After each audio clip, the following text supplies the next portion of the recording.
নমস্কার, আমি doctor Shanta Shubhra Chatterjee, MBBS, MD medicine, MRCP UK. কর্মসূত্রে আমি ডায়াবেটিসের ট্রেনিং নিয়েছি সিএমসি ভেলোর থেকে। তার সঙ্গে জেরিয়াট্রিক মেডিসিন এবং ইনফেকশাস ডিজিজেরও ট্রেনিং নিয়েছি সিএমসি ভেলোর থেকে। এখন আমি অ্যাসোসিয়েট প্রফেসর মেডিসিন হিসেবে PKG medical college and hospital new টাউনে কর্মরত। আমার একটি নিজের ক্লিনিক আছে চৌরাস্তায়, এবং সাউথ 24 পরগনার রুগীদের বহুদিন ধরে 14 বছর আমি আমার পরিষেবা দিয়ে এসেছি, এবং তাদের অনেক মানুষ আমাকে দেখাতে আসেন এবং এসে তারা আউটডোরে আমাকে রেগুলার বেসিসে জিজ্ঞেস করেন যে ডাক্তারবাবু, আমরা কি খাবো, আমাদের একটু বলে দিন। তো আমি তাদের বলে দিই আমার সাধ্যমতো, কিন্তু বিজি ক্লিনিক, সেখানে আমার বলার পরিধি একটু সীমিত। এবং আমি দেখেছি যে তাদের যদি আমি একটা ডায়েট চার্ট ছাপিয়ে দিয়ে দিই, সে ডাক্তারবাবুর সম্মান রক্ষার্থে হাসি মুখে সেই ডায়েট চার্টটি নিয়ে যান, কিন্তু বেশি দিন সেটি ব্যবহার করেন না। তার কারণ হচ্ছে সেই ডায়েট চার্টে আমার কথা লেখা আছে, তার কথা লেখা নেই। অর্থাৎ ডায়েট চার্ট এমন হতে হবে যেখানে আপনাকে অনেক অপশান দিতে হবে, সেই মানুষটি তার অপশান তার মধ্যে থেকে বার করে নেবে, তবেই সেই ডায়েট চার্টটি সাকসেসফুলি ইমপ্লিমেন্টেড হবে। ডায়াবেটিস বা মধুমেহ একটি রোগ যেখানে ইনসুলিনের অভাবে, অথবা ইনসুলিন ঠিকমতো কাজ না করার জন্য, অথবা কিছু কিছু রোগে সুগারের মাত্রা রক্তে বেড়ে যায়। এই সুগারের মাত্রা রক্তে বেড়ে যাওয়ার জন্য আমাদের শরীরের চোখ, নার্ভ, হৃৎপিণ্ড, লিভার, কিডনি সব কিছু ক্ষতিগ্রস্ত হয়। এবং আমার কথা বিশ্বাস করুন, যেসব মানুষেরা অবহেলা করেন ডায়াবেটিসের, তাদের শেষ বয়সে অনেকটি কষ্ট করতে হয়। তার থেকেও বড় কথা, তাদের অনেক অর্থ খরচ হয়ে যায়। রেটিনার জন্য ইঞ্জেকশান, হার্টের জন্য ওষুধ, অ্যাঞ্জিওপ্লাস্টি, বাইপাস গ্রাফটিং, লিভারের জন্য সিরোসিস হয়ে যায়, তখন পেটে জল জমে, লিভার ট্রান্সপ্ল্যান্ট। কিডনির জন্য ইউরিনের মধ্যে দিয়ে অ্যালবুমিন বেরিয়ে যায় এবং ক্রিয়েটিনিন বাড়তে শুরু করে, এবং একটি সময় আসে যখন রেনাল রিপ্লেসমেন্ট থেরাপি অর্থাৎ ডায়ালাইসিস অথবা কিডনি প্রতিস্থাপন করতে হয়। পায়ের নার্ভের জ্বালা যার হয়েছে সেই বোঝে, রাতে ঘুমাতে পারেন না, কিন্তু এই সবই প্রিভেন্টেবল, অর্থাৎ এগুলোকে আটকানো যায়। এর তিনটি মেন পিলার হলো: এক, আপনার জীবনশৈলী পরিবর্তন করা, যার মধ্যে থাকবে খাদ্যাভ্যাস এবং এক্সারসাইজ। দুই, ওষুধ, সেই ওষুধের মধ্যে ট্যাবলেটস থাকতে পারে, ইঞ্জেকশন থাকতে পারে, ইঞ্জেকশনের মধ্যে আবার ইনসুলিন থাকতে পারে, বা GLP-1 বলে এখন একটি ওষুধ বেরিয়েছে, যেটা ইনসুলিন নয়, ইঞ্জেকশানে দেওয়া হয়, কিন্তু সেটি সুগারও কমায় এবং যাদের অতিরিক্ত মেদ আছে তাদের মেদও কমায়। কিন্তু এগুলো খুব খরচা সাপেক্ষ চিকিৎসা, হয়তো আগামী 10 বছরের খরচ কমে আসবে। এবং তৃতীয় হচ্ছে আপনার মেন্টাল স্ট্রেংথ। তো আমি আজকে আপনাকে একটি খাদ্য তালিকা দেব, যেটি আর 4-5টি খাদ্য তালিকার মতো হবে না, যেখানে আপনাকে আমি বলবো আপনি সকালে এটা খান, দুপুরে এটা খান, সন্ধ্যেবেলায় এটা খান, রাতে এটা খান। না, আমি আপনাকে প্রিন্সিপালসগুলো বলবো। ডায়াবেটিসে আমরা 3 meals 3 snacks এই কনসেপ্টে বিশ্বাস করি। অর্থাৎ আপনি 3টে মেজর মিল নেবেন এবং 3টে স্ন্যাক্স নেবেন, যার মধ্যে একটা বেড টাইম স্ন্যাক্স থাকবে। এমনভাবে খাদ্য তালিকাটি করতে হবে যাতে আপনার শরীরে ক্যালোরি অতিরিক্ত না প্রবেশ করে, কিন্তু এত কম ক্যালোরিও না প্রবেশ করে যে আপনার মাসল এবং ফ্যাট কমে যেতে শুরু করে। সেটিকে আমরা বলি সার্কোপিনিয়া। এবং সার্কোপিনিয়া হলে আপনার ফ্রেলটি বলে একটি রোগ হবে। তার মানে একাধারে ডায়াবেটিস কন্ট্রোল না হলে আপনার সুগার বাড়বে, আপনার অঙ্গ হানি হবে। একাধারে আপনি অতিরিক্ত কন্ট্রোল করতে গিয়ে যদি আপনি খাবার একদম ছেড়ে দেন, আপনার শরীরের মাসল মাস কমে যাবে, আপনার ফ্যাট কমে যাবে এবং আপনার কর্মক্ষমতা অনেক ক্ষেত্রে কমে যাবে। আপনি দেখবেন অনেক বয়স্ক মানুষ 75-80 বছর বয়স, তারা একদম ফিট ঘুরে বেড়ায়। তাদের হয়তো ডায়াবেটিস আছে, কিন্তু তাদের দেখলে আপনি বুঝতে পারবেন না যে তারা পেশেন্ট, কারণ তারা নন সার্কোপেনিক, নন ফ্রেল। আপনার কাজ হবে সুগার কন্ট্রোল করা এবং তার সাথে সার্কোপিনিয়া না আসা এবং ফ্রেলটি না আসা। এগুলি হয়তো ইংরেজি শব্দ, এগুলোকে নিয়ে অত ভাববেন না। ডায়াবেটিসকে আমরা মধুমেহ বলি বাংলায়, সার্কোপিনিয়াকে আমরা বাংলায় বলতে পারি আমাদের যে পেশি তার ক্ষয়, এবং ফ্রেলটিকে আমরা বলতে পারি আমাদের যে কর্মক্ষমতা তার ক্ষয়। সুতরাং আপনাকে একটা ব্যালেন্স মেনটেন করতে হবে। তো আমি যখন সিএমসি ভেলোরে ট্রেনিংয়ে ছিলাম, ওদের ডায়েটেটিক্স ডিপার্টমেন্ট আমার খুব ভালো লেগেছিল, কারণ ওরা খুব সহজ ভাষায় ডায়েট চার্ট করে দেয়, কোনো কিছু চাপিয়ে দেয় না।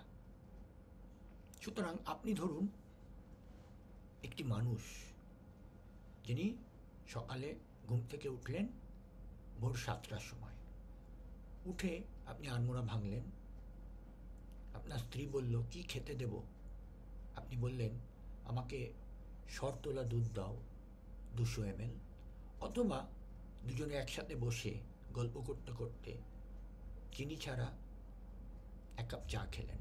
তাতে দুধ থাকতে পারে অথবা দুধ নাও থাকতে পারে। তারপর আপনি ব্রেকফাস্টে, অর্থাৎ ধরুন সকাল 8টা বাজে, তখন আপনি আপনার স্ত্রীকে বললেন যে আমাকে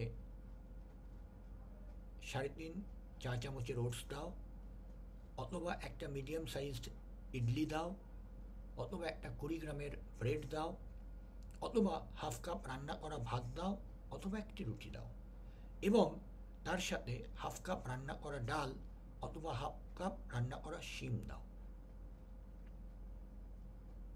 তারপর আপনাকে কর্মস্থলে যেতে হবে। আপনি স্ত্রীকে বললেন যে আমাকে তুমি কিছু ফল দাও, যেগুলো আমি তোমায় বলছি, যেটা আমি 10টার সময় খাবো। কি কি সেই ফল? আপনি একটা আপেল অথবা অর্ধেক ছোট কলা, অথবা একটি ছোট আম, অথবা একটা ছোট কমলা লেবু, অথবা 20 পিস আঙুর, অথবা 2.5 ইঞ্চি 3 ইঞ্চি পেঁপের একটা টুকরো, অথবা 1 টুকরো তরমুজ নিলেন।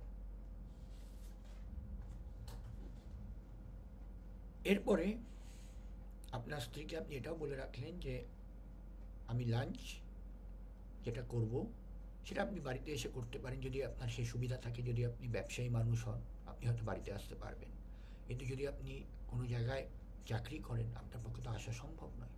এবং আপনি যদি ভাবেন অফিসের ক্যান্টিনে বা বাইরে একটু খেয়ে নেবো, মারাত্মক ভুল করবেন। রিহিটেড অয়েলে রান্না করা খাবার খেলে আমরা যেগুলোকে বলি স্টমাক ক্যান্সারের রিস্ক অনেক বেড়ে যায়, ইসোফেজিয়াল ক্যান্সারের রিস্ক অনেক বেড়ে যায়। আমি বলছি না আপনি খাবেন না, জীবনের আনন্দটাও একটি অংশ, আপনি খাবেন, কিন্তু রেগুলার বেসিসে যদি আপনি রিহিটেড অয়েলের ফুড খান, তাহলে কিন্তু আপনি বিপদে পড়বেন। নাও পড়তে পারেন, কিন্তু পড়ার সম্ভাবনা অনেক বেশি। এটি অনেকটা স্মোকারদের মতো। সব স্মোকারদের কি কর্কট রোগ হয়? না, হয় না, কিন্তু বেশিরভাগ কর্কট রোগীদেরই স্মোকিংয়ের হিস্ট্রি থাকে। সুতরাং আপনি লাঞ্চ ধরুন ঠিক করলেন 1টার সময় করবেন, তো আপনি কি খাবেন? আপনি ধরুন 1/2 কাপ রান্না করা ভাত অথবা একটা রুটি নিলেন, তার সঙ্গে আপনি সবজি নেবেন যেটি 1/2 কাপ সেদ্ধ বা রান্না করা হবে। এটি আমরা দুটো ভাগে ভাগ করব, এ আর বি। আপনাকে এ থেকে একটি সবজি এবং বি থেকে একটি সবজি, দুটোই খেতে হবে। এর সবজিগুলোর ক্যালোরি একটু কম হয়, বির সবজির ক্যালোরি একটু বেশি হয়। তো এই সবজির মধ্যে বাঁধাকপি, ফুলকপি, বেগুন, ক্যাপসিকাম, পেঁপে, বা কুমড়ো আসবে। আর বি ক্যাটাগরির সবজির মধ্যে বিট অথবা গাজর অথবা বড় পেঁয়াজ অথবা ধনেপাতা আসবে। তার সঙ্গে আপনি যদি আমিষ হন, আপনি ফিশ 75 গ্রাম অথবা চিকেন 75 গ্রাম খেতে পারেন, অথবা একটা ডিম খেতে পারেন। আর আপনি যদি আমিষ হন তাহলে আপনি ডাল 25 গ্রাম খেতে পারেন, অথবা আপনি যদি পনির খেতে চান আপনি 35 গ্রাম পনির খেতে পারেন। কিন্তু পনিরের ক্ষেত্রে বলি, ভালো জায়গা থেকে নেবেন, কারণ প্রপার প্রসেসড পনির না হলে পনিরের থ্রু দিয়ে ব্রুসেলা বলে একটা ব্যাকটেরিয়া আপনার শরীরে প্রবেশ করতে পারে, যেটা আমরা অনেকগুলো পেশেন্ট পাচ্ছি। আমার নিজেরই একটা কেস সিরিজ আছে ব্রুসেলার ওপর, যাদের জ্বর, গা হাত পা ব্যথা এবং দুর্বলতা নিয়ে তারা এসেছিল। তাদের মধ্যে কেউ না ফুটিয়ে গরুর দুধ, অথবা তাদের ক্যাটেল এক্সপোজার, অথবা তাদের ঠিকমতো প্রসেস না করে পনির খেয়েছিল। তারা সবাই সুস্থ, আমি কাউকে ভয় পাওয়াচ্ছি না। কিন্তু আপনাকে জানতে হবে। আপনি যদি না জানেন যে খোলা তারে হাত দিলে আপনার কারেন্ট লাগবে, কারেন্ট তো লাগবে, তো জানতে কোনো দোষ নেই। এবং এর সঙ্গে পড়াশুনোরও কোনো সম্পর্ক নেই। আপনি পড়াশুনো জানা মানুষ হন বা দুর্ভাগ্যক্রমে আপনি যদি পড়াশুনো করতে নাও পেরে থাকেন, আপনার এইটুকু যদি নলেজ আমি দিতে পারি যেটি আপনাকে ভালো লাগবে বা ভালো রাখবে, তাতেই আমি খুশি। এবার আপনার অফিস শেষ হয়েছে, আপনি বাড়ি এসেছেন, আপনি চা সেবন করবেন বিকেল 5টা। আপনি একটি কাপ চিনি ছাড়া চা খেলেন, অথবা আবার আপনি শরতলা দুধ 200 ml খেলেন, কিন্তু তার সঙ্গে আপনাকে একটু সেদ্ধ মটর অথবা ছোলা অথবা বিনস খেতে হবে 25 গ্রাম। এরপরে চলে আসুন ডিনার, রাত 9টার সময়। একই রকম প্রিন্সিপাল, লাঞ্চের মতোই। আপনি হাফ কাপ রান্না করা ভাত অথবা একটা রুটি নিলেন, তার সঙ্গে সবজি নেবেন হাফ কাপ সেদ্ধ অথবা রান্না করা। এ আর বি, এ থেকে একটি সবজি এবং বি থেকে একটি সবজি আপনাকে খেতে হবে। এর সবজি যেমন আগেও বলেছি, বাঁধাকপি, ফুলকপি, কুমড়ো, টমেটো, ক্যাপসিকাম, পেঁপে। আর বি ক্যাটাগরি সবজির মধ্যে বিট, ধনেপাতা, গাজর অথবা বড় পেঁয়াজ। এবং তার সঙ্গে যারা আমিষ খান তাদের জন্য 75 গ্রাম মাছ অথবা 75 গ্রাম চিকেন, এবং যারা নিরামিষ সেবন করেন তাদের জন্য 25 গ্রাম ডাল এবং বেসনের আটা 25 গ্রাম, এবং পনির যদি তারা খেতে চান 35 গ্রাম। এবার আপনি রাত্রে শুতে যাবেন 11টার সময়, তখন আপনি 200 ml শরতলা দুধ আবার সেবন করতে পারেন। অর্থাৎ আপনি সকালে উঠে আর্লি মর্নিং 7টা, ব্রেকফাস্ট 8টা, মিড মর্নিং 10টা, লাঞ্চ 1টা, টি 5টা, ডিনার 9টা এবং বেড টাইম স্ন্যাক্স 11টার সময় খেয়ে শুয়ে পড়লেন। এতে আপনার ক্যালোরি মেনটেন থাকবে, অথচ হাইপোগ্লাইসেমিয়া হবে না, অথচ হাইপারগ্লাইসেমিয়াও হবে না। এবং দেখুন, আপনার কোনো স্বাদ অপূর্ণ রইল না। আপনি মাছ খেতে পারছেন, আপনি চিকেন খেতে পারছেন, আপনি ডিম খেতে পারছেন, আপনি ছোলা খেতে পারছেন, আপনি বিনস খেতে পারছেন, আপনি সব রকমের সবজি খেতে পারছেন, আপনি সব রকমের ফল খেতে পারছেন, আপনি সব রকমের ডাল খেতে পারছেন।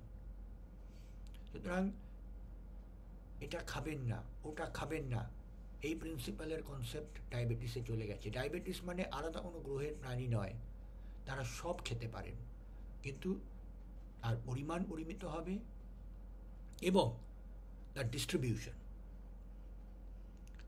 সুতরাং আমি আশা করব আমার এই স্বল্প ভিডিওয় আপনারা কিছুটা হলেও উপকৃত হবেন। আমি অনুরোধ করব আপনারা আমাকে উদ্বুদ্ধ করার জন্য, যাতে আমি আরও বিভিন্ন রকম স্বাস্থ্য সম্বন্ধে আপনাদের জানাতে পারি, যার মধ্যে পড়বে খুব কমন কিছু রোগ, যেমন মাথা ঘোরা, বৈজ্ঞানিকভাবে আপনাদের জানানো এবং তার উপচার, এবং অ্যাকিউট যে ইলনেস, অ্যাকিউট যে এমার্জেন্সি বাড়িতে আমাদের হতে পারে, কখন আমরা হাসপাতালে দৌড়বো, কখন আমরা বাড়িতে প্রাথমিক চিকিৎসা করব, কখন আমি আমার পাড়ার ডাক্তারবাবু যদি তিনি বাড়িতে আসতে পারেন তাকে ডাকবো, হাসপাতালে দৌড়লে কী ধরনের হাসপাতালে দৌড়বো, সেটা কি সরকারি, সেটা কি ছোট নার্সিংহোম, সেটা কি বড় কর্পোরেট, তার মাপকাঠি কী হবে সেটি আপনাকে জানতে হবে। যদি আপনাদের চ্যানেলটি ভালো লাগে, এটি আমার প্রথম প্রচেষ্টা, যদি আপনাদের এই চ্যানেলটি ভালো লাগে তাহলে অবশ্যই সাবস্ক্রাইব করবেন, বেল আইকন হিট করবেন যাতে আপনি নোটিফিকেশান পান, এবং আমাকে অবশ্যই জানাবেন আপনাদের মতামত, বোধ আপনাদের প্রশংসা এবং আপনাদের ক্রিটিসিজম দুটোকে আমি এক চোখে দেখব। নমস্কার, শুভরাত্রি।